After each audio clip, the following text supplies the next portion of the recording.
मेरा नाम गरिमा सिंह है। आज मैं आप लोगों को कुछ दिखाने वाली हूँ। ये लंबी चौड़ी सरपट भाग रही सड़कें नए भारत की बुलंद तस्वीरें हैं। असल में ये नेशनल हाईवे 2 का वाराणसी औरंगाबाद सेक्शन है, जो इंफ्रास्ट्रक्चर डेवलपमेंट का वो पैरामीटर है जिसकी मिसाल आने वाले लंबे समय तक दी जाएगी। But it was not always like that. इसकी कल्पना पहले बिहार और उत्तर प्रदेश में डेवलपमेंट और प्रॉस्पेरिटी लाने के लिए की गई थी, मगर अनेकों जोग्राफिकल चैलेंजेस को देखते हुए इसे भुला दिया गया था। But it was brought into the reckoning by our visionary prime minister Shri Narendra Modi ji. प्रधानमंत्री बनने के बाद उन्होंने ऐसे 340 प्रोजेक्ट्स को ठंडे बस्ते में पाया और उन पर कार्य स्टार्ट किया। इसकी वजह से प्रगति यानी कि proactive governance and timely implementation नामक एक प्लेटफॉर्म को फॉर्म किया गया। प्रगति का मेन मैंडेट्स है to fast track the approval, coordinate between department and closely monitor to the process, ताकि हर कार्य को आसानी से किया जा सके। मोदी ने तो गारंटी दी है कि जिस पूर्वी भारत को विकास से वंचित रखा गया, उसको विकसित भारत का ग्रोथ इंजन बनाऊंगा। वाराणसी से औरंगाबाद के 6 लेन हाईवे का पहला फेज पूरा हुआ है।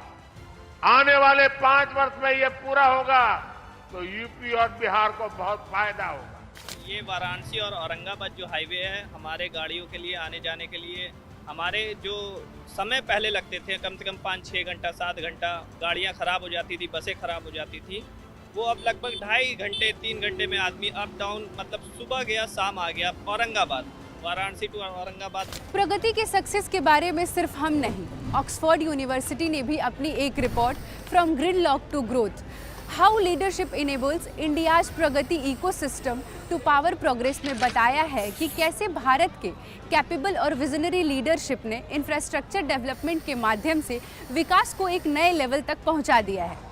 ये जो हाईवे है हमारे एजुकेशन में बहुत ही ज़्यादा रोल प्ले करता है, क्योंकि बेसिकली हम अपने घर, मतलब हम कॉलेज से काफ़ी दूर रहते हैं, बिहार जैसी जगह पे, और बिहार से आने जाने में पहले हमें काफ़ी दिक्कतें होती थी, हमें ट्रेन से ट्रैवल वगैरह से करके करना पड़ता था। लेकिन ये हाईवे बन जाने की वजह से हम अब आसानी से अपने घर से यहाँ तक आ सकते हैं और जल्दी आ सकते हैं। ये बात तो आप सभी मानोगे कि प्रगति की वजह से NH2 का Varanasi Aurangabad section local population की प्रॉस्पेरिटी और इंक्लूसिव ग्रोथ का आधार बन गया है। हाईवे बनने से इतना फायदा हो गया है कि इसको हम कह नहीं सकते। बता रहे हैं हमारे व्यवसाय में 200 गुना फायदा, 200 गुना हमारे यहाँ आदमी बढ़ गया है। पहले हम लोग 10-5 हज़ार का बेचते थे, आज 1-2 लाख का बेचने लगे। मोदी जी को हम बहुत बहुत धन्यवाद देना चाहेंगे। लेकिन ये सब इतना आसान नहीं था। इंजीनियरों को पथरीले इलाके, land acquisition issues, densely populated areas और अनएक्सपेक्टेड क्लाइमेट कंडीशन जैसे टफ सिचुएशंस का सामना करना पड़ा। पहले हम यूपी में 10 दिन में हम पार करते थे यूपी को, आज हम 2 दिन में पार कर रहे, राजस्थान पहुंच जाते हैं हम इधर, या फिर हरियाणा पहुंच जाते हैं, राजस्थान यानी उत्तर प्रदेश हम पार कर जाते हैं 2 दिन में। लेकिन advance technology, efficient planning, team work और डिटर्मिनेशन की वजह से आज ये नेशनल हाईवे पूरे एरिया के लिए डेवलपमेंट का सिंबल बन गया है। आज ये न केवल उत्तर प्रदेश और बिहार के लोगों को जोड़ता है, बल्कि बिजनेस, एजुकेशन, एग्रीकल्चर और एम्प्लॉयमेंट जैसे अनेकों अपॉर्चुनिटीज को भी पैदा कर रहा है। अरे हाईवे बनने से बहुत आसान हो गया, आराम से हम लोग ले जाते हैं, मंडी तक पहुंचाते हैं, धान का बिक्री करते हैं।